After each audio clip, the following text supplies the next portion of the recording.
3 urteko ikerketa eta garapen lanaren ondoren, Baian Bai Fundazioak eta Bikontek zentro teknologikoak elkarlanean garatu dugun proiektuaren berri eman nahi dizuegu.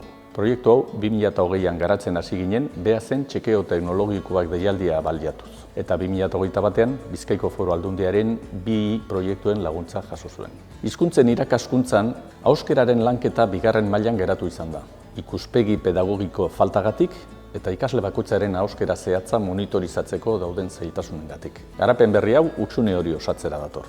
Bikonteken transkript teknologiaz baliatuz garatu dugu euskara lantzen Phonetics izeneko modulua. Sistema berri honek gure ikasleen euskara fonemaz fonema ebaluatzen du zehaztasun handiz. Honi esker, ikaslek dituzten zailtasunak antzeman daitezke eta fonema horien euskara hobetzeko aukera izango duzue zuzendu beharrekoak non dauden ikusiz eta jatorrizko ereduak imitatuz. Euskararen balorazioa egiteko 3 parametro hartzen ditu kontuan.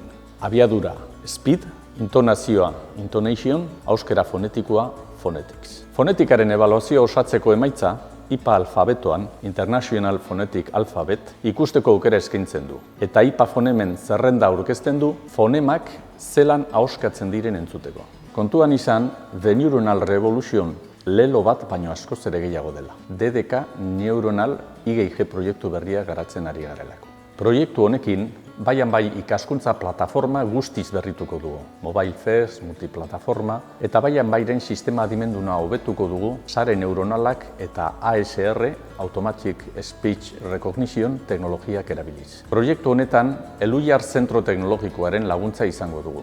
Modulo berri honen garapenak, Baian Bairen irakasle virtuala nabarmen hobetu eta gure ikasleen ikasprozesuan lagungarria izango da. Beraz, euskara edo ingelesa hobetu nahi baduzu, orain da momentu egokia, jarri gurekin harremanetan. Eta badakizu, eduki hau gustuko baduzu, harpidetu YouTube kanal honetara eta aktibatu kanpaintxoa.